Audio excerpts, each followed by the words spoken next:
बिस्मिल्लाहिर्रहमानिर्रहीम। अस्सलाम वालेकुम डियर फ्रेंड्स। आज के सेशन में हम पढ़ेंगे डिडक्टेबल अलाउंसेस।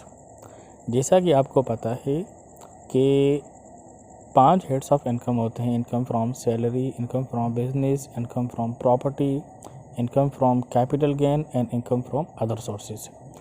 जब आप इन सारी इनकम्स में से डिडक्टेबल अलाउंसेस को माइनस करते हैं तो आपके पास बचती है टैक्सेबल इनकम, जिसके ऊपर भी टैक्स लगता है, बशर्ते कि आपने कोई टैक्स क्रेडिट ना लिया हो और आपने कोई एडवांस में टैक्स की पेमेंट ना की हो।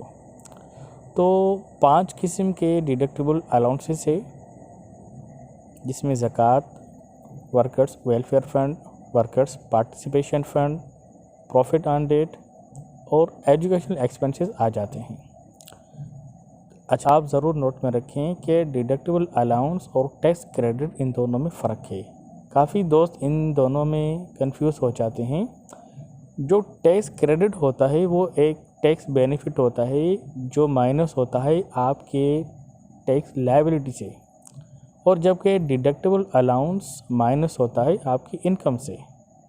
ठीक है, मिसाल के तौर पर आप एक सैलरी पर्सन हैं, आपको साल के अंदर जितनी सैलरी मिली है वो आपकी इनकम है।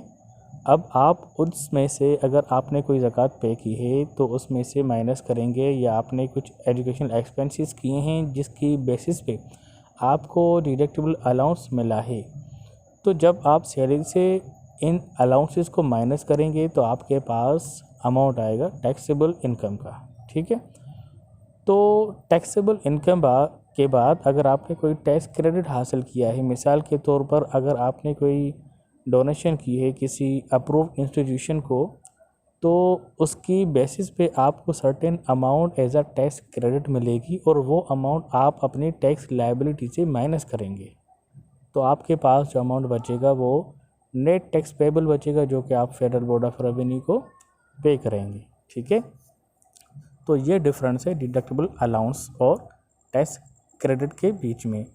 टैक्स लायबिलिटी को कम करता है और डिडक्टेबल जो अलाउंस है वो आपकी टैक्सेबल इनकम को कम करता है। ठीक, तो सेक्शन नंबर 60 जो है वो ज़कात से रिलेटेड है कि आपने टैक्स ईयर के अंदर अगर कोई ज़कात पे की है तो वो आपको डिडक्टेबल अलाउंस अलाउड होगा। उसके बाद अगर आपने वर्कर्स वेलफेयर फंड में कुछ पैसा कंट्रीब्यूट किया है तो उस पर भी आपको अलाउंस मिलेगा।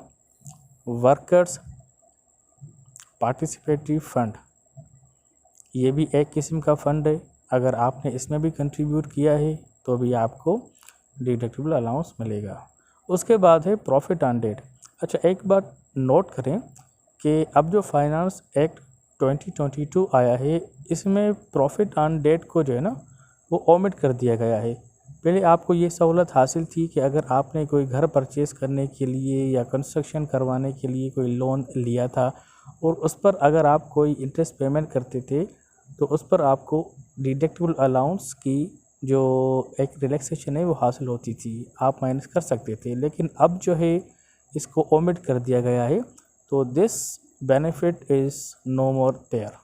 ठीक है, उसके बाद एजुकेशनल एक्सपेंसेस वो आ जाते हैं कि अगर आपने किसी इंस्टीट्यूशन में कोई ट्यूशन फ़ीस अदा की है तो वो आपको डिडक्टेबल अलाउंस मिलेगा। लेकिन इसका ये फार्मूला है, वो ये है कि जो मैक्सिमम आपको अलाउड होगी डिडक्शन वो होगी 5% ऑफ योर ट्यूशन फ़ीस, या फिर 25% ऑफ टैक्सेबल इनकम, या फिर एक वो अमाउंट जो कि आप कैलकुलेट करेंगे by multiplying 60,000 rupees by number of your children. इन तीनों में से जो अमाउंट सबसे लोअर होगी, कम होगी, उस अमाउंट के इक्वल आपको डिडक्टेबल अलाउंस हासिल होगा।